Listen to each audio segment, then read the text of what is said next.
दोस्तों, क्या आपको पता है कि मैगी के पैकेट के ऊपर ये बड़े बड़े अक्षरों में 2 मिनट नूडल्स क्यों लिखा होता है, जबकि हमें पता है कि मैगी कभी भी 2 मिनट में नहीं बनती। तो इसके पीछे का रीजन क्या है? क्या ये कोई मार्केट स्ट्रेटेजी है या कुछ और? तो कंपनी ने अपने पैकेट के ऊपर 2 मिनट नूडल्स बहुत ही सोच समझ कर लिखा है। दरअसल जब हम मैगी को बनाने जाते हैं तब सबसे पहले हम पानी को उबालते हैं, लेकिन कंपनी कभी भी उस बॉइलिंग के जो टाइम है उसको काउंट नहीं करती, बल्कि जब हम उबलते हुए पानी में मैगी को डालते हैं उसके बाद के 2 मिनट को काउंट किया जाता है। तो यही मेन रीजन है। क्या आपको पता है कि जब आप चुटकी बजाते हो तब उससे जो निकलने वाली आवाज है वो किससे आती है? आप में से ज्यादातर लोग सोचते होंगे थंब और इंडेक्स फिंगर से वो आवाज आती है, लेकिन हकीकत तो कुछ और ही है। ये आवाज तब आती है जब इंडेक्स फिंगर जो है वो पाम से टच होती है। अगर आपको अभी तक पता नहीं चला तो आप एक बार चुटकी बजा के देखिए, फिर आपको पता चल जाएगा। अगर आपने नोटिस किया हो तो 2 सड़कों के बीच में आपने पेड़ लगे हुए जरूर देखे होंगे, लेकिन ऐसा क्यों होता है? आप में से बहुत से लोग सोचते होंगे कि ये रोड की सुंदरता को बढ़ाने के लिए किया जाता है, जिससे कि रोड और भी अच्छा दिखे, लेकिन ऐसा बिल्कुल भी नहीं है। इनको लगाने के पीछे एक बहुत ही बड़ा रीजन होता है, और अगर ये पेड़ बीच में ना लगाए जाए तो डेली बहुत से एक्सीडेंट्स भी हो सकते हैं। तो देखो, ये जो पेड़ है वो जो हेडलाइट्स होती है कार्स की उसको रोकते हैं, उसकी जो लाइट्स होती है उसको डिम करके दिखाते हैं। मतलब जो एक साइड वाला रोड है और जो दूसरी साइड वाला रोड है, एक साइड से कार आ रही है लेकिन दूसरी साइड से जो कार आ रही है उसके ऊपर जो लाइट पड़ रही है ये उसको कम करते हैं, जिसकी वजह से कि एक्सीडेंट नहीं होते और कम होते हैं। दोस्तों, ड्रैगन के बारे में तो आपने भी जरूर सुना होगा। ये एक बहुत ही खतरनाक और काल्पनिक जीव है जिसका जिक्र कहानियों और किस्सों में मिलता है, और हिस्ट्री में भी बहुत सी ऐसी चीजें हैं जो कि ड्रैगन्स के बारे में जानने को मिलती हैं। जैसे कि कई कंट्रीज में इसे एक आग उगलने वाला और उड़ने वाला प्राणी बताया गया है, जिसके 4 पैर और सिर पे लंबे सींग होते हैं। और यहाँ तक कि स्टोरीज में इन ड्रैगन्स को बहुत ही खतरनाक बताया जाता है। स्टोरीज में बताया जाता है कि ड्रैगन्स गुफाओं में रहता था और काफी लंबे समय तक वो गुफाओं में ही सोते रहता था। ये अपने मुंह से बहुत ही भयानक आग निकालता था, और ये उड़ते हुए भी अपने मुंह से आग निकालकर लोगों को मार देता था। तो एक बार क्या होता है कि एक लड़का था, उसका कंपनी में इंटरव्यू चल रहा था। तो जो कंपनी में इंटरव्यू लेते हैं वो उसे पिछले 10 मिनट से सवाल करने में लगे हुए थे, और तभी कंपनी के लोगों ने उससे कहा कि ये तुम्हारा आखिरी सवाल है, और अगर इस क्वेश्चन का तुमने सही जवाब दे दिया तो तुम्हारी नौकरी पक्की समझो। तब उस बंदे ने कहा ठीक है सर। तब कंपनी के लोगों ने उससे सवाल पूछा कि इस कमरे में ऐसी कौन सी चीज है जो जिंदा नहीं है लेकिन पिछले 10 मिनट से वो लगातार काम कर रही है? अगर आपको इसका आंसर पता हो तो कमेंट में जरूर बताना। सीडीएस बिपिन रावत की डेथ के बाद आपको ये तो पता ही चल गया होगा कि जहाजों में एक ब्लैक बॉक्स होता है, लेकिन क्या आपको पता है कि अब धरती का भी एक ब्लैक बॉक्स बन रहा है? पर ऐसा क्यों? तो ये जो धरती का ब्लैक बॉक्स होगा ना, ये बहुत ही ज्यादा चीजें रिकॉर्ड करेगा, जैसे कि वाटर पोल्यूशन, एयर पोल्यूशन, और साथ ही ये इंसानों के बारे में रिकॉर्ड्स भी रखेगा। और ये ब्लैक बॉक्स 32 फीट तक लंबा होगा और इसे कभी न टूटने वाले स्टील से बनाया जाएगा, और इस ब्लैक बॉक्स को ऑस्ट्रेलिया के तस्मानिया में बनाया जाएगा। क्या आपको पता है कि दुनिया का सबसे बड़ा हैकर कौन है? तो दुनिया का सबसे बड़ा हैकर केविन मिटनिक है। इसे अमेरिका का सबसे खतरनाक हैकर माना जाता है। केविन ने सिर्फ 13 साल की उम्र में बस कार्ड सिस्टम को बाईपास कर दिया था, जिससे वो किसी भी बस में फ्री में ट्रेवल कर सकता था। उसके बाद 16 साल की उम्र में केविन ने डिजिटल कॉर्पोरेशन के नेटवर्क को हैक कर लिया, लेकिन इसमें वो पकड़ा गया, जिसके बाद उसे 1 साल की सजा सुनाई गई। और उसके बाद 1 साल के बाद उसने जेल के छूटने के बाद नोकिया, मोटरोला जैसी बड़ी बड़ी कंपनियों को भी हैक कर लिया, यहाँ तक कि फैंटम को भी। और इतना ही नहीं, केविन ने टेलीकॉम कंपनी पैसिफिक टेलीहोम के कंप्यूटर को भी हैक कर लिया, जिसकी वजह से कि वहाँ की पुलिस ने केविन के खिलाफ एक अरेस्ट वारंट जारी किया। लेकिन अरेस्ट होने से बचने के लिए केविन 30 महीनों तक फरार रहे, लेकिन 1995 में वो पकड़े गए और उन्हें 5 साल के लिए जेल हो गई। आपको बता दें कि केविन पर टेक डाउन और फ्रीडम डाउन टाइम जैसी बड़ी बड़ी हॉलीवुड मूवीज बन रखी हैं। क्या आपको पता है कि आप एक मुर्गी को हिप्नोटाइज कर सकते हो, लेकिन वो कैसे? तो सबसे पहले उसे जमीन पर कुछ इस तरह से लेटा दीजिए, उसके बाद जो आपकी उंगली है उसको कुछ इस तरह से आगे लेके जाइए, और धीरे धीरे वो मुर्गी हिप्नोटाइज होने लगेगी। और अगर आप उस मुर्गी को नॉर्मल करना चाहते हो तो आप फिर से उस लाइन को मिटा दीजिए, वो मुर्गी नॉर्मल हो जाएगी। आपको एक से एक दुनिया के पढ़े लिखे लोगों के बारे में पता होगा, लेकिन क्या आपको पता है कि दुनिया का सबसे पढ़ा लिखा बर्ड कौन सा है? ये सुनने में थोड़ा वियर्ड लगता है, लेकिन ऐसा सच में है। तो उस बर्ड का नाम है पक। एक्चुअली ये एक पैरट की स्पीशीज है जो कि अमेरिका में रहता था, जिसे कि 1995 में genius book of world record में भी शामिल किया गया था, क्योंकि इसे 1700 से भी ज्यादा वर्ड याद थे।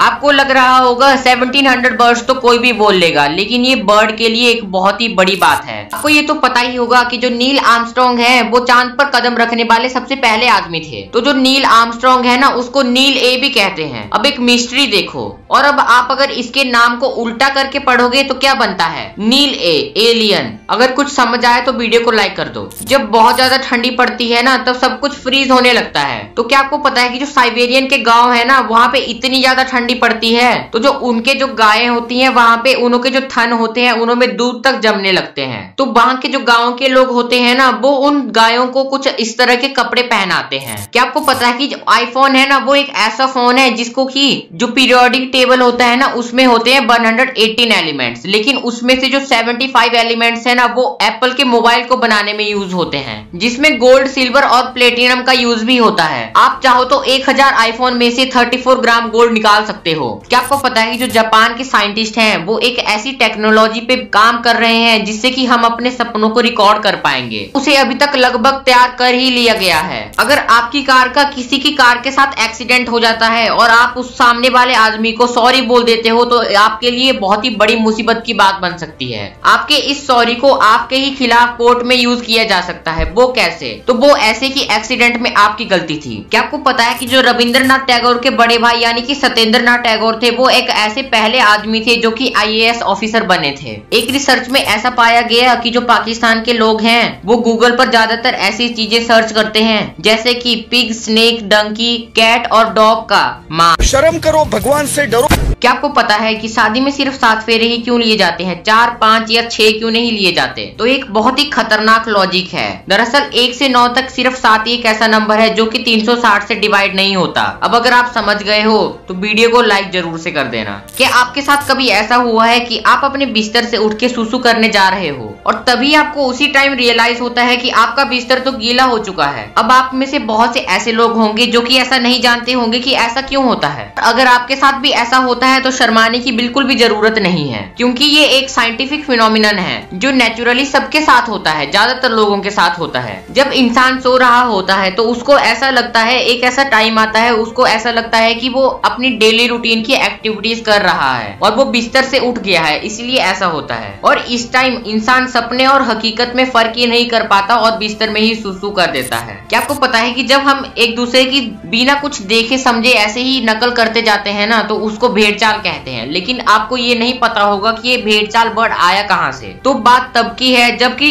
टर्की में 1500 भेड़ों ने एक साथ कूदकर अपनी जान दे दी थी। अब ऐसा नहीं है कि उन्होंने ये डिप्रेशन में आकर किया, दरअसल उनकी मौत की वजह थी उनका खुद का बिहेवियर यानी कि भेड़चाल। हुआ कुछ यूं था कि टर्की में एक साथ 1500 भेड़ें अपना घास खा रही थी, यानी कि वो इधर उधर घूम रही थी। लेकिन क्या होता है कि जो वहाँ पे से एक भेड़ थी वो गलती से पहाड़ से गिर गई और बाकी भेड़ों को लगा कि यहाँ पे कोई रास्ता है, तो सारी की सारी भेड़ें उसके पीछे पीछे वहाँ से नीचे गिर गई और वो सारी की सारी 1500 की 1500 मर गई, जिसकी वजह से कि ओरिजिन हुआ इस वर्ड का जो कि है भेड़चाल। अब आप एक नजर इस नोट पे डालो जो कि है 0 रुपीज का नोट, जो दिखने में तो बिल्कुल पुराने 50 रुपए नोट की तरह लगता है। तो अब आप सोच रहे होंगे कि इस नोट की वैल्यू वैसे तो 0 रुपीज है, तो इसे बनाया किस लिए गया होगा? तो दरअसल इस नोट के बनाने के पीछे का मकसद भ्रष्टाचारियों को सबक सिखाना था, ताकि जब भी आपसे कोई रिश्वत लेने की कोशिश करे तो आप उसे 0 रुपीज का नोट थमाकर चले जाएं। आपने रात को जुगनू को चमकते हुए तो देखा ही होगा, पर क्या आप जानते हैं कि ये जो जुगनू होते हैं ये आखिर चमकते कैसे हैं? इनमें ये लाइट आती कहाँ से है? तो होता क्या है, जो जुगनू होते हैं उनमें 2 स्पेशल केमिकल्स होते हैं, एक होता है ल्यूसीफेरस और एक होता है ल्यूसीफेरन, जो कि जब वो रेस्पिरेशन करते हैं तो उस टाइम